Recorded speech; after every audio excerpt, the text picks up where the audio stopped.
a senior program coordinator in the Nature Conservation Foundation. So her research includes between the community ecology and animal behavior. And she studied interactions among mixed species animal groups and how it influenced community composition and how the functional links in these groups works for her PhD. And she obtained her PhD from IISc Bangalore. And she also worked project for the long-term ecological monitoring LTU in different landscapes. And so besides her research work, she enjoys science education, writing and teaching. And she also works in the education and public engagement program while research. So without any delay, let's welcome Dr. Preeti for for today's talk. Thank you. Yeah, over to you. Thank you. Thanks, Amrita. I hope Yeah, my voice is clear. Yes. Yes. All right. Yeah. At any point, if you cannot hear me, then let me know. Sure. Yeah. I will share my screen in a second. Yeah. All good. Can you see that? Okay. Great. Also, I just quickly also wanted to say that at any point, if I get disconnected, I'll pop back onto the call. So just hang on for a minute or so. Thanks, Amrita, and thanks everyone for joining today's session. My name is Priti, and like Amrita said, I currently work at the Nature Conservation Foundation. And I've been with this organization for the last 4 years almost now. And as you all heard in my introduction, I worked on these really interesting interspecies interactions among tropical forest birds for a few years during my PhD.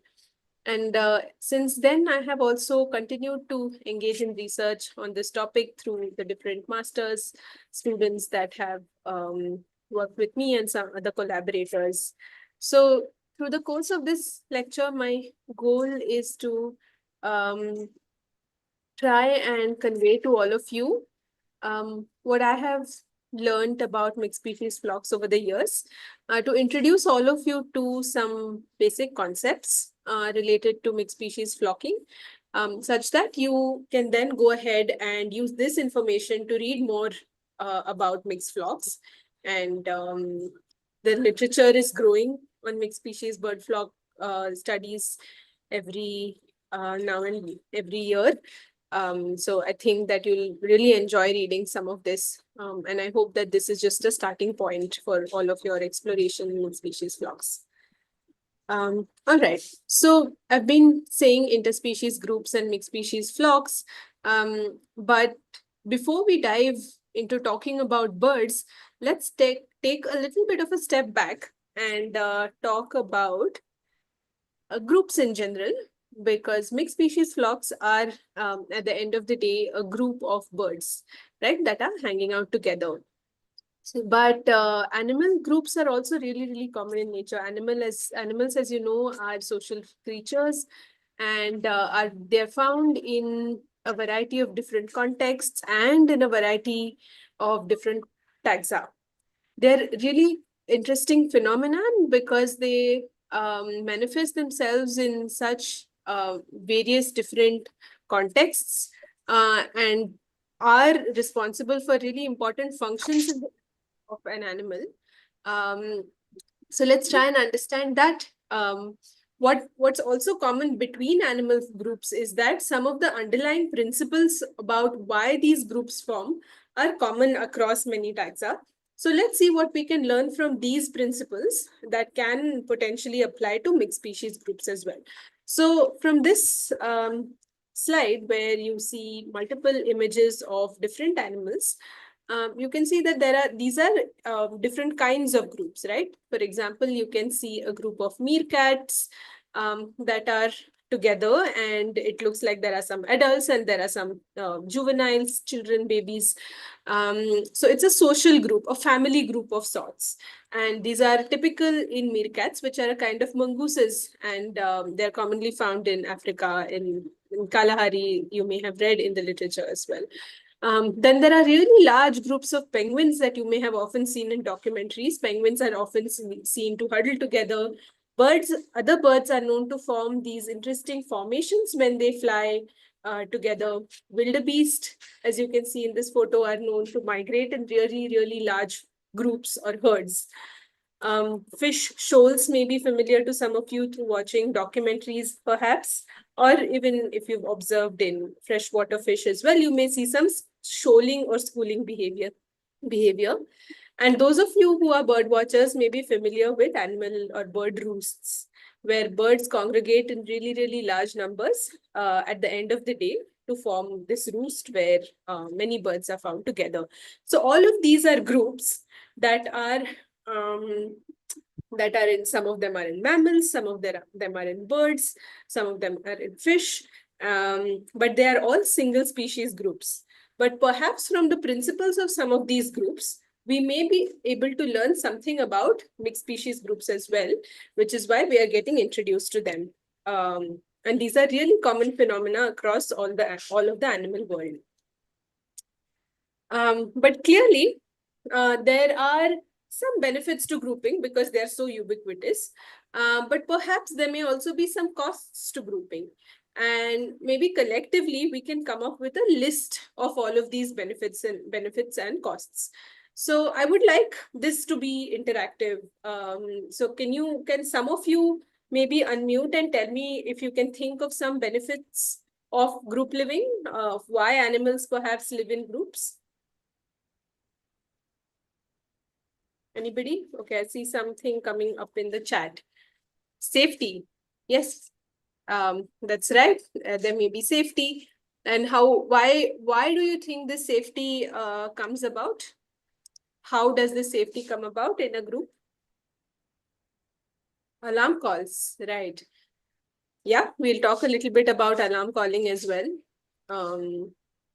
More eyes to locate food. Excellent. Yes, there are more members in the group. So if all of the members are looking for the same kind of food, there are more eyes to find that food, more individuals looking for the food. So perhaps we look more efficiently as a large group.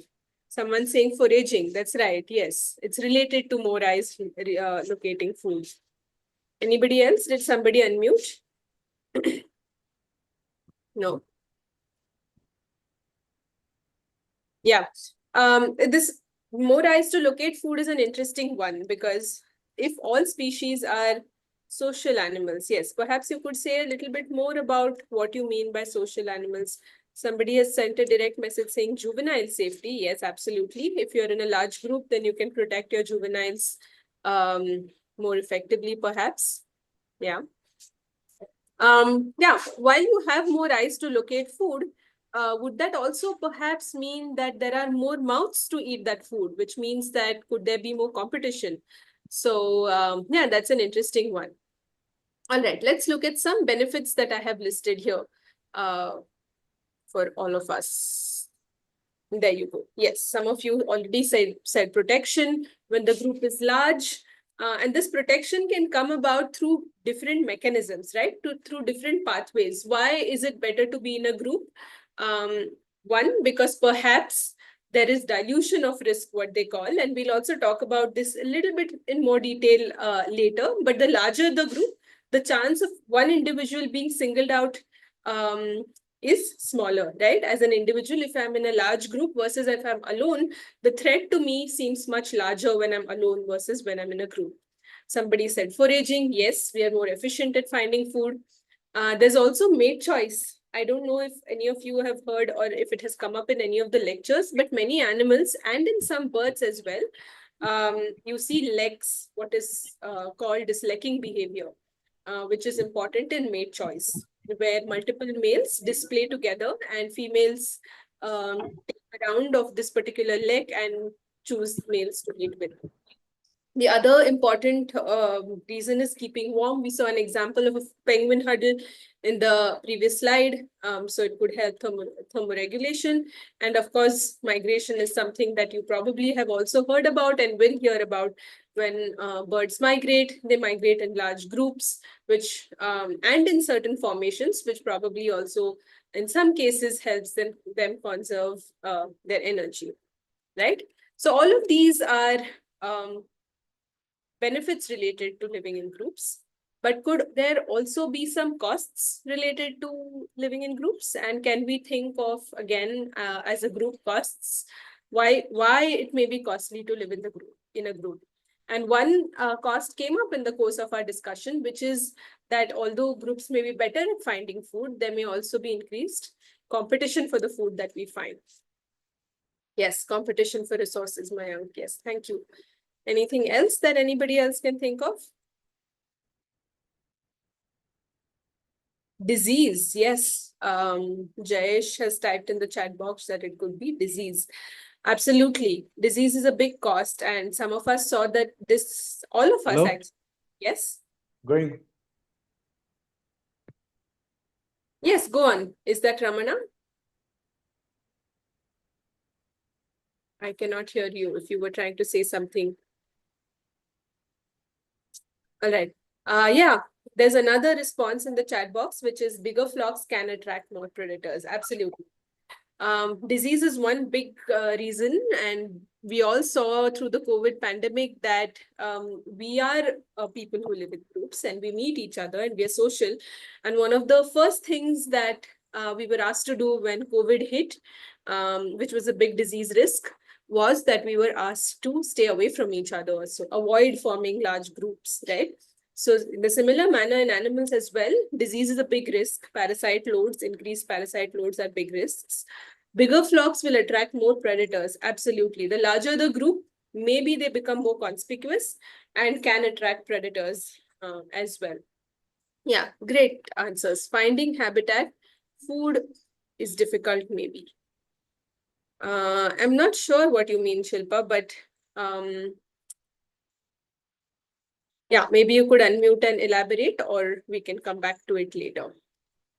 All right. So I was just saying, if the flock size is like very big, then to find a habitat or a place to stay for all of them, or have food for all of them, may be difficult. Right, That's right, what I absolutely. meant. So yeah, you're alluding to competition. Yes, Yeah. for whatever resource it may be. The resource could be food or the resource could be habitat. Yes. Competition among members of the group. Yes, excellent. Yeah, so here are some of the reasons which all of us have come up with collectively as well. Sharing finite resources. If the resources are limited, then it is a problem in very large groups, and that may lead to inter-individual conflict. Large groups are more conspicuous, as somebody already said, and we spoke about it.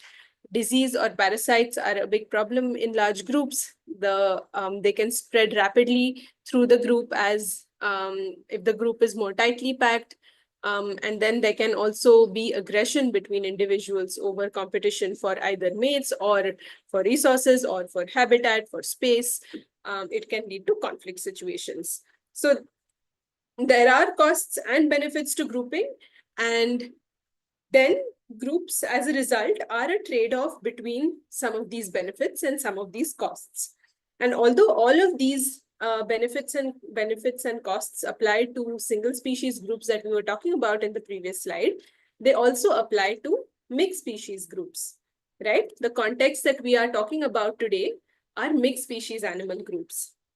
And these mixed species animal groups, just like we saw that single species groups are found in many different taxa, mixed species groups are also found in many different taxa, and people have attempted to study these in many of these taxa as well. And you would have probably seen, read, or watched in documentaries that such mixed species groups are found in ungulates, deer species. You may have seen Thompson's gazelles and Grant's gazelles in Africa that are often feeding together in the savannas. There are primates that come together often of different species and form a single group. Mixed species groups are also seen in fish, in coral reefs, and in open seas. In cetaceans, and of course, the topic for today's discussion, which is forest birds. And I must say at this point that forest birds are one of the most well-studied taxa when it comes to mixed species grouping. There have been several studies all over the world trying to understand this really, really interesting phenomenon, which is the mixed species flocking in forest birds. And we'll learn a little bit more about them. And hopefully by the end of this session, I will have convinced you that they are really interesting and very exciting to study them. Right? So mixed species flocks of birds are typically roving groups of individuals that are composed of two or more than two species. Right? These are, by rowing groups, I mean that they are groups that move together, they rove together in search of food. Yeah, the primary context in which they are found is when they are foraging, when they're looking for food and feeding. They're largely insectivorous species, although sometimes you may see non-insectivorous or species that feed on other things like fruits also participate in mixed species flocks, but that's rarer. They're largely dominated by insectivorous birds and predominantly passerine birds, although again, you will see other families participating every now and then.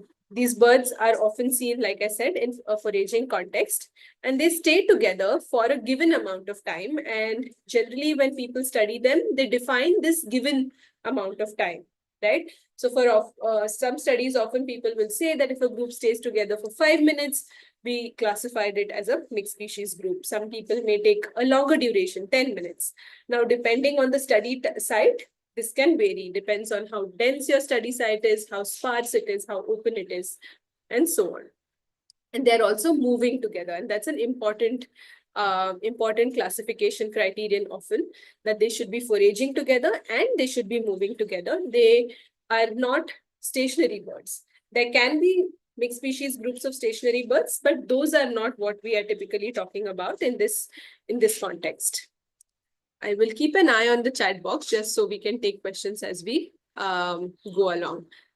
Is there any case where a predator is part of MSFs? Yes, that is a very interesting question. And I will give one example of a predator participating in MSFs, and I will talk about it a little bit when we are talking about composition of MSFs soon after this point. But there are some mixed species aggregations which are not necessarily mixed species flocks, right? So just to make sure that the context is clear to everybody, I'm also specifying what we are not talking about today. So very often at a big, large fruiting fig tree, let's say, for example, multiple species of birds come together and they're feeding on these fruits. Figs are a really important and nutritious resource for birds when they are in fruit, right? And although multiple species are coming there, there's still an aggregation.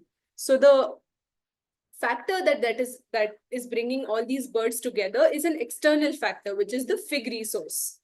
So these are frugivores at a fruiting tree. They're an aggregation, but they're not a mixed species flock in the context of what we are talking today. Nectar feeders also are similar. You may find them at a flowering bush or around water bodies. You may find birds feeding, but they are not what we are talking about today. All of these are surely associations between different species, but not associations between the forest birds that are the topic of today's discussion.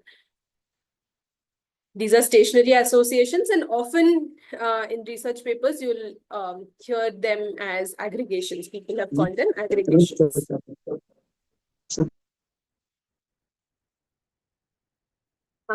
All right, let's take a couple of questions at this point. Somebody is also asking, what about forest birds? Aren't urban birds have chances of forming mixed species flocks? Absolutely, Mayank, your question is valid. Very often you will also see in your backyard, you will see a bunch of tits and babblers and bulbuls feeding together. Sure, do keep an eye on them, see if they're feeding largely on insects and whether they're moving together, whether they're sticking together for more than 5 to 10 minutes. Yes, urban associations are also common and people have seen them and reported them, but not very systematically. What often happens in urban areas is that the habitat is quite restricted and the birds don't always continue to stick together for longer durations. In forest birds, it's pretty clear. But surely there are associations in urban birds as well, which one needs to look at carefully. Do keep an eye out for urban associations as well.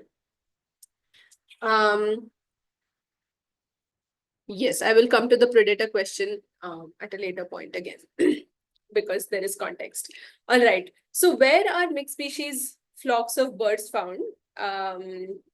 They are, like you can see from this particular figure, practically everywhere on every continent around the world except Antarctica, of course.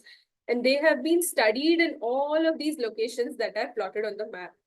Like you can see within India as well, there are several studies that have come up.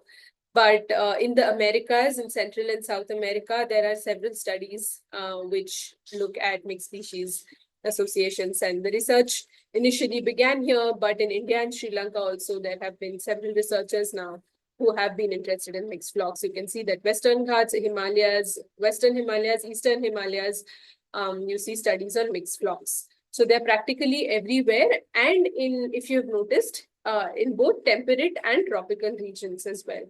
The temperate mixed species flocks are slightly different in the sense that they are species poor. There aren't those many species that participate in temperate mixed species flocking. And they typically are winter flocks as well. You may have seen that around bird feeders, these mixed species birds come together and feed together. But in tropical areas, forest birds associations are typically studied mostly in the forest so far. All right, talking about some of the earliest records, it was recorded by the naturalist Bates. Some of you may have also heard of Bates in a different context, Batesian mimicry, right? Does that ring a bell for anybody?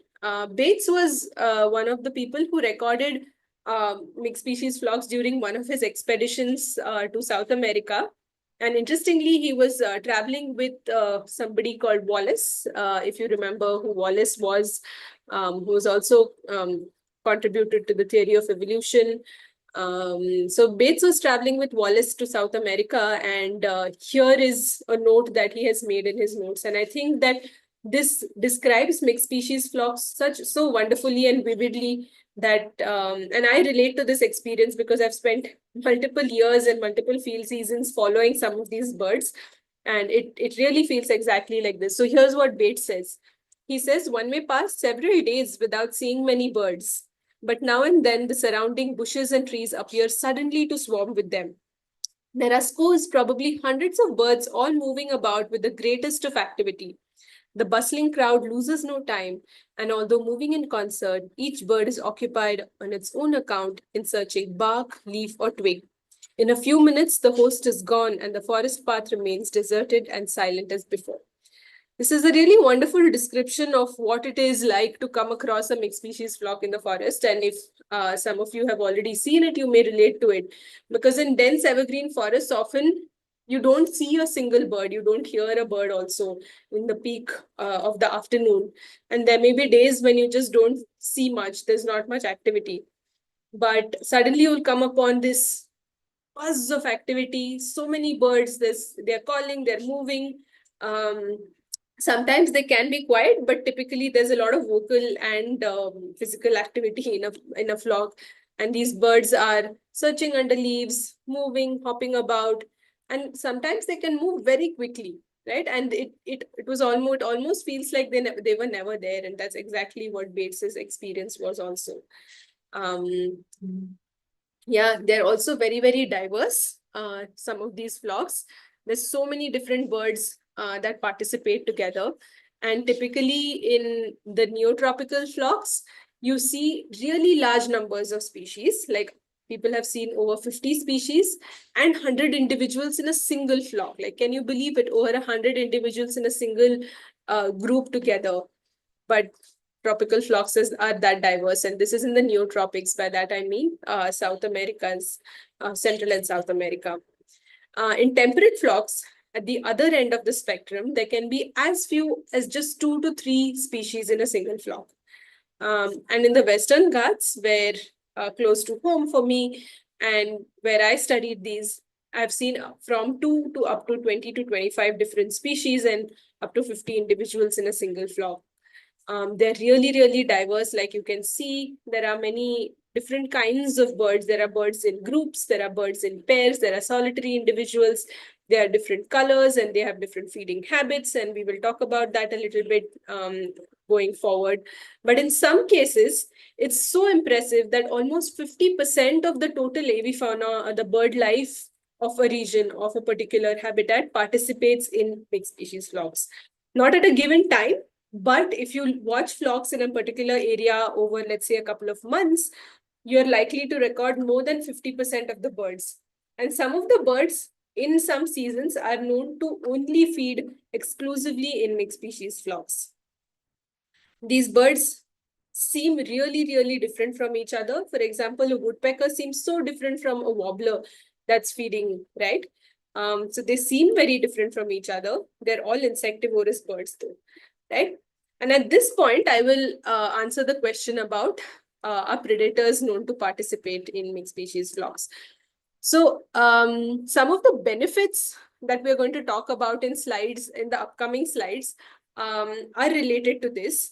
So perhaps let's go over the first benefit, which is protection from predators. And then I will give you an example. So birds participate in flocks for two main reasons that have been discussed so far in the literature. And there are, of course, other things that keep coming up, but the two main universally kind of discussed reasons for flock participation are, one of them is this, which is protection from predators. And protection from predators also could manifest itself or show itself in various forms. So what is the mechanism through which birds in mixed flocks are protected from predators? And somebody rightly gave some of these reasons, right? Okay, let's see what question. I'll come back to this long question. Okay. So there are many eyes watching out for predators in a mixed species flock, so that there's a higher chance of a predator being detected sooner. When there are multiple guards, so-called, the predator is likely to be detected sooner. There's dilution, which I spoke right at the beginning about, where an individual chance of individual bird getting singled out in a large group is smaller. So there's that benefit.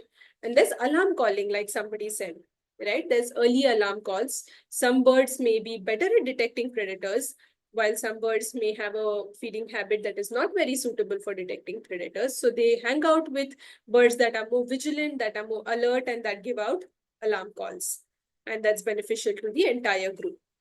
There's also mobbing, where birds come together to mob a predator.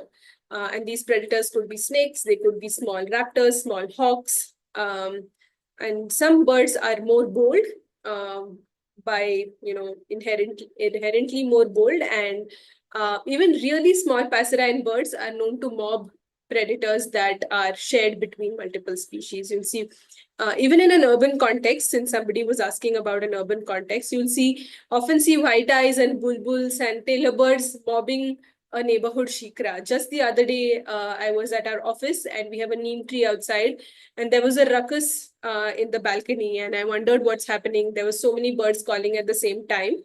And it made me wonder whether they're mobbing something. So I went out and I, for a long time, was looking into the neem tree, and I couldn't spot anything. But soon after, within a minute, under a minute, a shikra flew out of the neem tree. And I was like, oh, no wonder all of these birds were mobbing the shikra. So although all of these birds are together here for an anti-predatory reason, there is an example, a very interesting example of a potential predator participating in mixed flocks.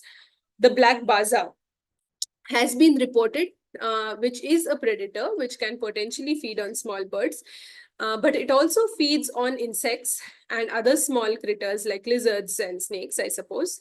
Black bazas have been reported to participate in mixed species flocks. So there's your answer for whether predators are seen to participate in these flocks. It's interesting, and we don't completely understand how or why they are participating in these flocks, but it is potentially because they also feed on insects. And being in a flock probably helps them find more insects more efficiently. They hang out with flocks for smaller durations and then take off. And this has been reported in an article, I think, which is written by Harish Sridhar. If I'm not wrong, it's in Indian Birds. Do look it up later. It's a very, very interesting phenomenon. And I was really lucky this last year to be able to see this myself, a black baza participating in mixed flocks in Valparai, if you know, in Tamil Nadu. It was the coolest thing, one of the coolest things that I have seen, and quite memorable. All right. Let's see if I can take the other question, which is in the chat right now.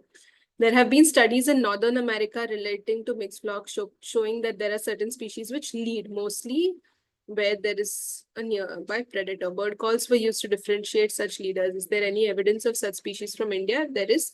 How to identify them? We will talk a little bit about species roles in mixed flocks, and I will answer your question in the course of that that section in the session. I should also keep an eye on time. All right. Okay. The second main benefit that people have discussed widely in the literature is foraging related, which we also discussed in the context of single species groups. So I won't spend too much time on it. But again, there are various mechanisms through which, or the various channels through which these foraging benefits may come by in a mixed species flock. And here are some examples. One is that species may be able to copy feeding locations and feed more efficiently. There are species that feed using different habits, different behaviors, which we'll talk about a little later, but some species may flush out insects that then other species feed on, right? A group of warblers that are really, really, active may flush insects from the canopy, and there may be some other birds that then feed on these insects that have been stirred up. Some species may benefit from kleptoparasitism, like drongos, for example, which try and steal insects from that have been found by other species. That the kleptoparasitism, by the way, does not just happen across species. It can happen within species groups as well, in babblers and some other birds as well, where one individual tries to take the food that has been found by a different individual. So that also gives access to a different kind of food, which the drongo may not otherwise be able to find.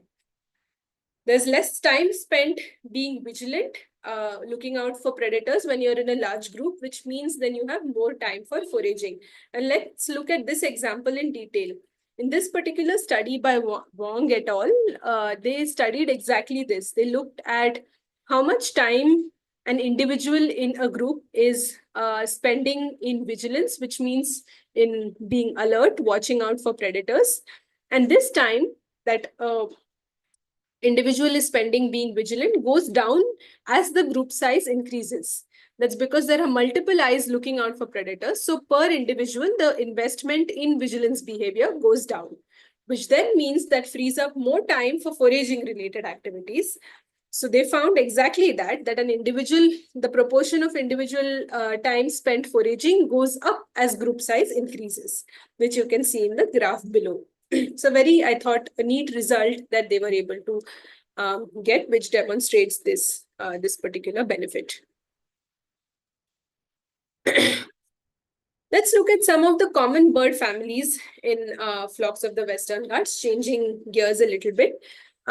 Typically, if you were to go out birding in the Western Ghats, you would see all of these birds, and also some places in the Himalayas, you'd see woodpeckers, minivets, drongos, babblers, flycatchers, nuthatches, some parrots, trogons, bulbuls, etc., participating commonly in mixed species flocks here in an Indian context. But like I said, in an urban context, you will also see white eyes, and again, tits are common between the forest and urban areas as well. So you'll see tits very often. You'll also see tailor birds here in the cities. You'll also see small minivets and drongos, especially in the winters when the ashy drongos are here down south. You will see them foraging in mixed groups, sometimes following an individual species as well. In the neotropics, there are, and you can look this up later, I won't spend too much time, but families such as tanagers, tyrannulates, warblers, and woodpeckers are known to participate in mixed flocks. And these mixed flocks in The neotropics are really diverse, so many species, but most of us have not seen these, so I will not dwell too much on these. But just to give you an idea that there are other families of birds in different parts of the world that also participate in mixed flocks in those contexts. Going forward, let's talk a little bit about the different characteristics or traits of birds that participate in flocks. And I will be talking about 2 or 3 main traits or characters. And please make sure that you hang on to this word trait. I use them. Traits are basically characteristics, different kinds of characteristics. So in this context, it's a foraging behavior. I will then talk about strata or the vertical height, that's a different trait. And then I'll talk about perhaps vocalization, which is another trait of species, right? These are different characters of species. And we will try and bring all of these traits together towards the end of the session. So do remember that these are these different traits that I'm going to be talking about. So there are different foraging behaviors that species use while participating in mixed flocks. Some species are salliers, which means that they sally, they fly out, and they catch an insect mid-air and come back to the branch and eat these insects. And you can see an example of a sallying species here. If you watch bee-eaters or drongos, they typically are sallying birds. There are sally gleaners, which means that they do fly out, but finally they pick insects from surfaces of leaves, which you can see here. Then there are gleaners, which hop from branch to branch and glean insects or pick insects from surfaces of leaves or sometimes bark. And then there are bark probing birds like nuthatches or woodpeckers that probe bark, that peck bark and find grubs and ants and other insects under the surface of either the top bark or deep inside the bark as well sometimes. There are also birds that are searchers that use a mix of different behaviors to find their food. And there are ground foragers, which typically forage on the floor of the forest. Some thrushes do that. There are some babblers that do that, that forage completely on the ground. Now, given that there are so many foraging behaviors, the species also tend to use the entire strata of the forest. Some species use the top, the crowns of the trees. Some species use the mid-story and some the understory. For example, birds such as minivets and bushshrikes are typically found really high up in the canopy. You'll hear them calling in the canopy as well. You'll have to crane your necks to find these birds at the top of trees. I've had my neck strained because of trying to find birds high up in the canopy. But then there are others like flycatchers and other birds that are found in the mid-story. And then there are babblers that are often found in the understory. And sometimes one single mixed flock can have a combination of these. So there may be canopy and mid-story birds together. There can be mid-story and understory birds together, and sometimes even in a single strata, so to say. There are cases where there are examples where there's a separation between these two flock types. In some studies in the Eastern Himalayas and also in the Western Himalayas, people have found that there are understory flocks that only feed in the understory. And then there are mid-story and canopy flocks, which use more of the middle story and canopy layer of the forest strata. Then there are different group sizes. This is our third trait now. Group sizes of birds that participate in flocks. Some birds are solitary, which means that they forage alone. There are some birds that are in pairs, like the paradise flycatchers, sometimes monarchs as well, sometimes trogons as well. And then there are species that what we call intraspecifically gregarious, which means that multiple individuals of the same species, like babblers, participate in a single mixed species group. Okay, let's look at the chat box.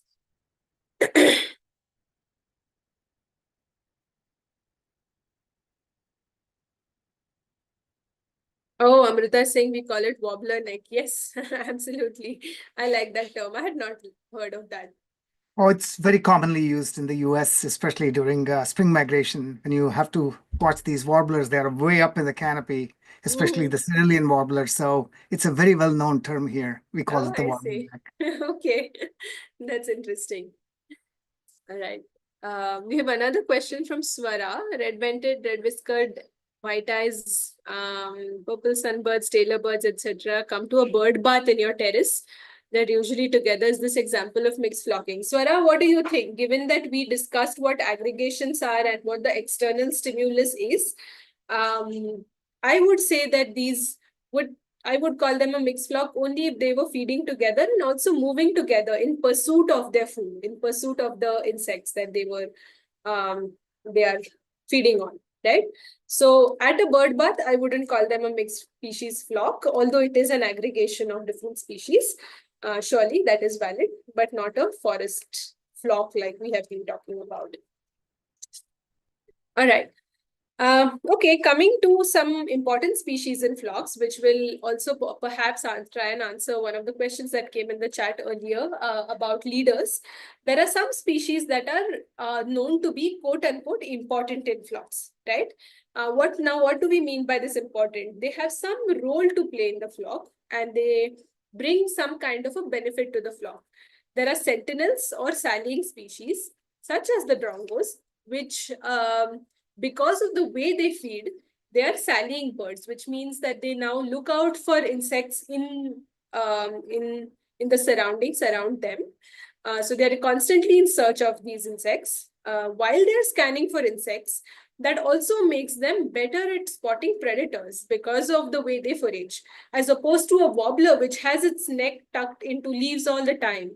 So sentinel species, because of the way they are foraging, or sallying species, because of the way they forage, are great sentinels in a flock that are looking out for predators and then also give out alarm calls. And this has been spotted again by many scientists for a very long time. And Swinnerton here, I think, has made a very nice, observation. And he says that the drongos here, I will let you read this later, but he says that the drongos are kind of acting as a sort of a bodyguard. So this observation dates back many, many decades ago, and Swinnerton has also made a note of it. While you read this, I'll quickly take a look at the question in the chat here. Okay, there's no question, I think just a comment.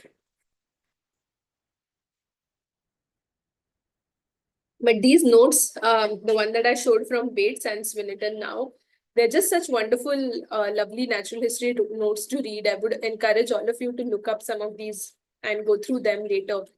They're beautiful descriptions of mixed species flocks. And this style of writing, I don't think is common anymore. Everybody writes really long and sometimes even drab research papers. I'm guilty of doing it myself. But these natural history notes from the past are great. All right, the other kind of important species in mixed flocks are intraspecifically gregarious species. And sometimes these species are also termed as flock leaders. These are species that are found in groups of their own and are very often found in the front of the flock, which means that they're leading the flock from one area to the other. Intraspecifically gregarious species, here's an example of one of them. It's a brown-cheeked fulvetta. It has a beautiful, beautiful call. Later, please do go and look up on Zeno Canto or on Merlin Macaulay Library somewhere what the call of the fulvetta is like, if you've not already heard it. It's a vocal bird. It's found in family groups of 3 to 5 individuals, sometimes even more, going up to 10 individuals. And they're intraspecifically gregarious. Gregarious species also may have well-developed alarm calling systems within them if they are family groups, because of some kin selection behavior that may have evolved, within these species. So they could be really crucial and important in flocks, and very often intraspecifically gregarious species and sentinel species are mentioned as being really important in mixed species flocks.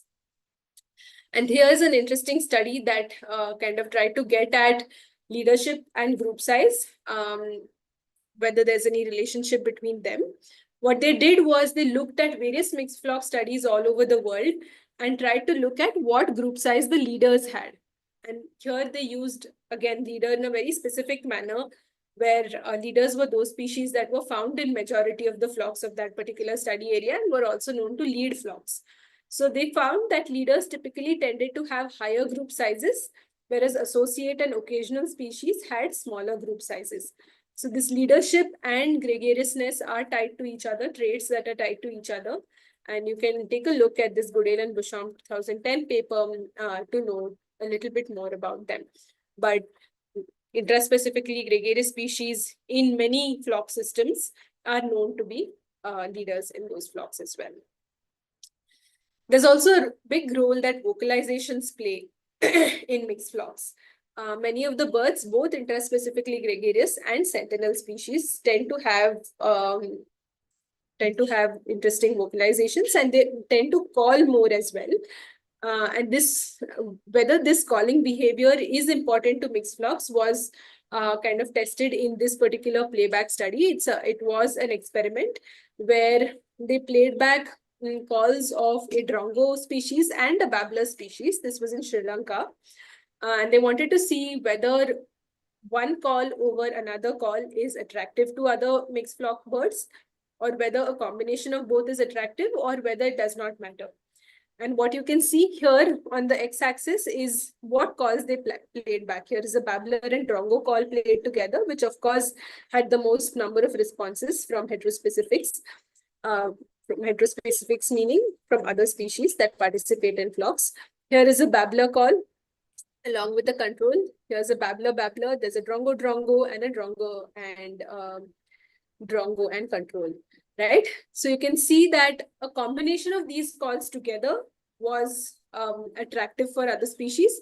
And why do you play back calls of species and try to see what birds are responding? Because some of these important species are also known to initiate flocks, initiate flock formation itself. And that's what we're going to talk about next. You may often come across this term nuclear species in mixed species flocks, and typically two of these important species roles that we saw in the last two slides, which is gregarious and sentinel, are termed as nuclear species. But what are the traits that they have? Why are these essential in mixed species flocks? What makes them important? They're important because, according to literature, they help in formation, maintenance, and cohesion in flocks. And some of the evidence for some of these things is really not up to the mark. So many of these ideas remain to be tested. But they're interesting speculations, and one should, like students here forward, should make an effort to maybe try and test out some of these ideas. They're really challenging things to do, which is why they have not been done so far. And I completely acknowledge that. But very casually, people have been calling these terms, nuclear, flock formation, maintenance, cohesion, etc., without necessarily having found evidence for all of that. But some of the traits that are potentially, important for some of these different factors that lead to flock formation, maintenance, and cohesion are, discussed in the literature. And they are this vocalization, abundance of a species. When there are multiple individuals of these species present in the study area, then they tend to form a mass of individuals, which are then joined by which is attractive to other species to come and join them. There's alarm calling behavior, which may be attractive for other species and give benefit to other species. And there's active or conspicuous behavior, like I was talking about, whether there was flushing of insects that are beneficial for other species that use different foraging habits and so on. And they may also lead the flock from area to area. So the term nuclear is used sometimes very loosely, but it's important that whenever we talk about nuclearity, we define what exactly we mean by it. Often what people mean is that nuclear species bring some kind of benefit. It may be leading a flock, it may be attracting other species, it may be alarm calling, it may be bringing foraging benefits and so on. But it's important that in our particular context, we identify what it is that we mean when we say that a species is nuclear. What is the benefit that we are talking about? And is there enough evidence for us to be able to say that a particular species is nuclear or important? All right. There are interesting behavioral interactions in mixed flocks, and I will quickly go through some of these. because I want to talk about one last concept before we wrap up for today, and then leave at least a few minutes for question and answers. Since we've taken questions along the way, I think that's also consumed some time. But there are some behavioral interaction that may lead to direct foraging benefit. For example, the drongos often follow other birds and try and take the food that these birds have found, the behavior known as kleptoparasitism. So it's a direct benefit that this drongo is getting from participating in mixed flocks. And very often, drongos tend to associate with species that are similar in body size. So for example, the racket-tailed drongo may associate with babblers, tree pies and woodpeckers and scimitar babblers, which are similar in body size to it. And the ashy drongo, which on the other hand is slightly smaller, tends to associate with other species that are similar to it, like the kukushrike and our minivets and golden orioles, or orioles in general, right? So these drongos are following these birds for very specific feeding related benefits. Similarly, there are flycatchers that follow some other birds, but these are the interactions where the flycatcher is benefiting from the insects that are stirred up from the understory. So if you go to this paper and by Hari Sridhar and Karthik Shankar, you'll find some of these associations really stand out in terms of how some species closely follow, like physically closely follow some other species, because they're deriving direct foraging related benefits from following these species. Now, talking a little bit more about traits, what are the kinds of traits that these species that participate in mixed species flocks have, right? One would think that similar individuals, this competition theory, by the way, has been studied in community ecology. If you already had a community ecology class in this course, you may have heard that similar individuals tend to compete for resources. And therefore, in a community, what one would typically expect is that more dissimilar species associate with each other, right? Because you don't want competition. However, there may be a framework that this particular phenomenon of mixed species flocks allows us to explore, right? If we were to look at species that are found in single species groups at one end, like babblers, for example, and mixed species groups at the other end, there's a gradient in between. And here what we expect is that species that are very similar to each other, or in a single species group, there will be higher competition, as opposed to the other extreme, where species are so different from each other that there's very little competition. But what also changes between these two extremes is the different trait itself, right? Similarity of traits itself. Here, there is low body size similarity or traits in any other trait similarity. At this end, there is higher trait similarity. What mixed species flocks allow is for a pair of species to be similar to some extent in body size, and to a different extent in, let's say, foraging behavior, which is important for the birds that are participating in flocks. So I may be similar in body size to another heterospecific in the same flock, but I'm using a completely different foraging tactic. I may be a sallier and the other species may be a gleaner. And hence this separation of traits allows many species that seem similar to each other to participate in mixed species flocks.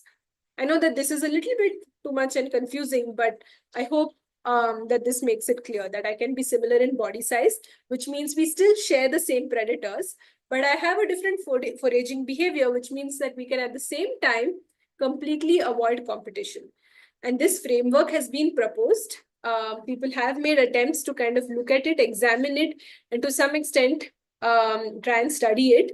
But it's a really interesting topic that in the coming years should be looked at in depth as well. So similar species associate more in flocks. We do know that, but typically they associate with similar sized individuals. So there are examples of large bodied and small bodied flock types. But mixed species flocks allow species to be similar on one trait axis, but dissimilar on another trait axis, which then makes, alleviates competition while still bringing the benefits from flocking to the species that participate in flocks. I think I'll stop at this point. We will see if there are any questions. And if we still have time, then I have one more concept to cover. Otherwise, we'll end the class here today.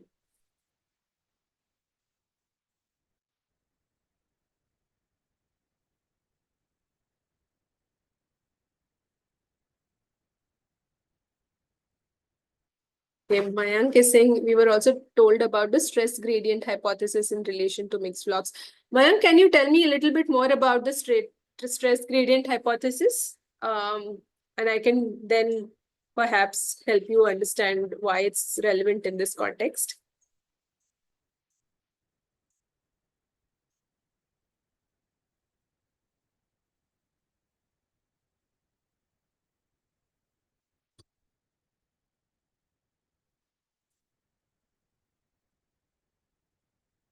No?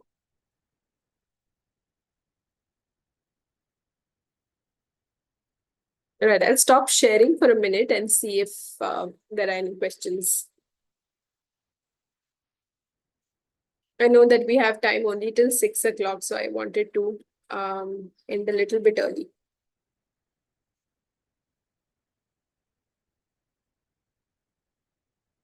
Right, Hello. interesting. Hello. Can you Yes, hear me? Rahul. Yeah. Yeah. So I have one question. Like so I have been noticed many times. Like most of the every drongo, they will like foraging with the groups. Like usually the racket tail drongo, Yeah. they will go for making groups and they go for hunting and all. That's a very normal behavior. And meantime, I watched like ashy drongo and same time brown drongo. Both Yeah. of these guys are doing the same. So, and most of the time, the bracket tail drongo, they will make the sounds, mimic, and all the things. And very often, you can see, like, if you observe, you can see the brown suit drongo, they will also do the same. So, most of the time, I felt like whenever they get the much more the food and all, like, if the insect and all the things, at that time only they will make the like much more groups and all. So actually, I'm working as a naturalist, so I often notice this kind of thing. So my question is that every drongo species they will mimic the sound or anything for getting food or anything like that. Right. Oh, so your question is about mimicry, which I didn't actually talk about in great detail. Thanks, Rahul, for that point. I think it's an interesting point to discuss in this context. Rahul was saying that he has observed that drongos often make a loud call when there is food, and then they try and forage together. And in an African context, you may have seen the clip of this drongo mimicking a meerkat call or a predator call and trying to steal food or kleptoparasitize on the meerkats. By mimicking predator calls. So if there is a predator in the area, the meerkat will drop its food and the drongo gets the food. I must say that this has not been very systematically studied in Indian context, or actually in many mixed species flock context. Mimicry has not been studied, or the use of mimicry for deception has not been studied in a mixed species flock context. So although drongos will mimic other birds very often when they are in mixed flocks as well, we have not observed them specifically in a kleptoparasitism context. We have not seen that drongos mimicking another bird to deceive another species to steal food. So in that way, I think we don't know whether kleptoparasitism is really driven by this deception behavior because of mimicry in drongos. But surely kleptoparasitism itself is seen, and drongos do tend to be one, really vocal, and two, very bold while mobbing other birds as in predators. And they do give out really loud alarm calls and early alarm calls when they're feeding in a mixed flock. So yeah, I hope that answers your question, Rahul. But do keep your observations on drongos going. I think they make for great natural history notes as well. Okay, Mayank's question. It was told that during abundance, species tend to separate out, while in the resource crunch, they come together. Okay, great. Yeah, and now I understand better, Mayank. Thanks for that. What you mean by abundance, I guess, is abundant food. When there is abundant food in the study area, they tend to separate out, while in a resource crunch, they tend to come together, which makes sense in some contexts, I suppose, because when there is resource crunch, you need more eyes looking out for the food or searching for food, etc. So it may make sense to come together. Also, foraging may be more efficient when there is a resource crunch, and when there is abundant food, it may make sense to spread out all over the place because there is abundance, right? But in mixed flocks, unfortunately, there is no study specifically trying to test this idea, the stress gradient hypothesis. A good example of this could be in temperate versus tropical areas, and in summer versus winter flocks. In the tropics, insect resources are abundant almost throughout the year. So in the winter also, there is no resource crunch, so to say. So mixed species flocks are seen everywhere. In general, in the tropics, I think insects are a really dispersed resource. There's another thing to consider in this, right? By the way, whether the resources are clumped or whether they're dispersed. They may be scarce, that is, fewer resources dispersed over a large area. In that case, it makes sense that you are searching efficiently. There may be small clumps of resources in abundance, or there may be abundance and dispersed. So there are many different factors to consider. In a mixed flock context, in winter versus summer, this is an interesting thing to test.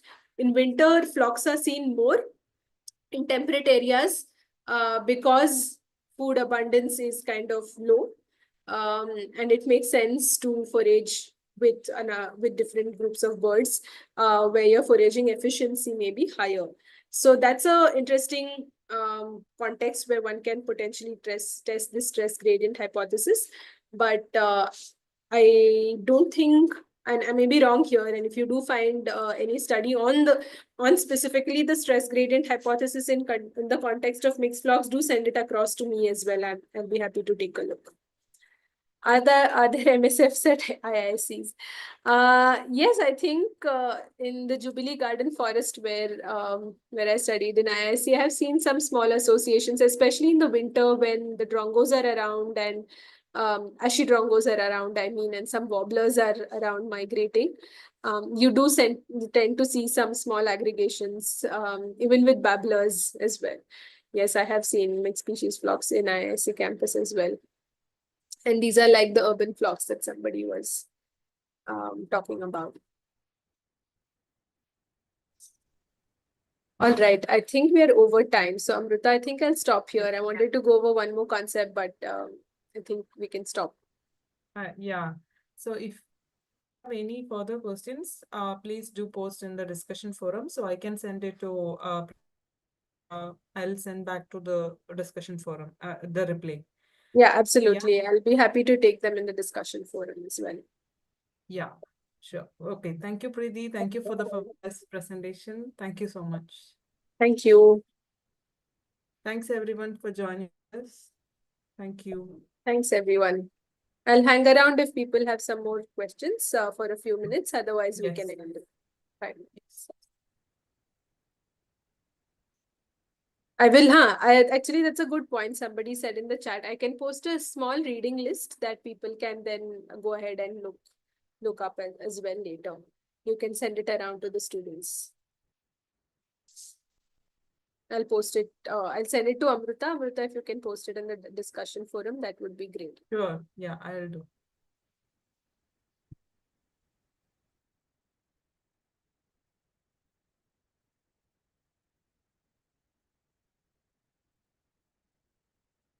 You all for joining.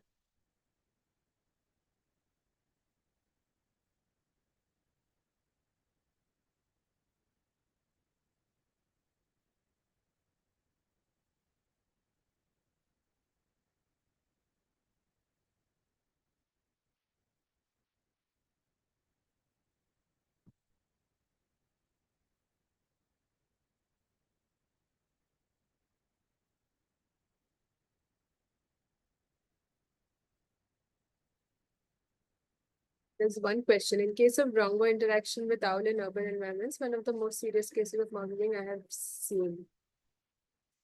Is this only territorial dominance? It may not be territorial. So you mean drongos mobbing owls? No, I think Orko. Maybe yeah, drongos mobbing owls. Yes.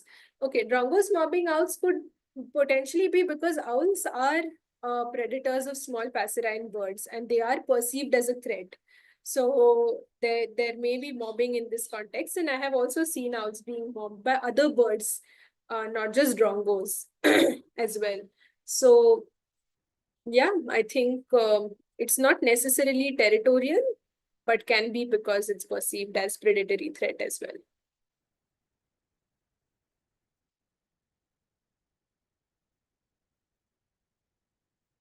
Serious cases of mobbing, you say? Yeah. Actually, mobbing can turn quite ugly, quite fast. I have seen that happen. Crows mobbing other birds or kites mobbing some other birds is also quite common and can become violent as well.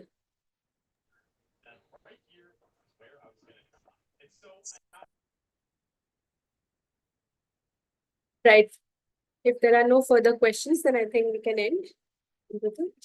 Yeah. Thank you, Priti. Thank you. Thank you very much. Bye. Bye. Bye, everyone. Bye.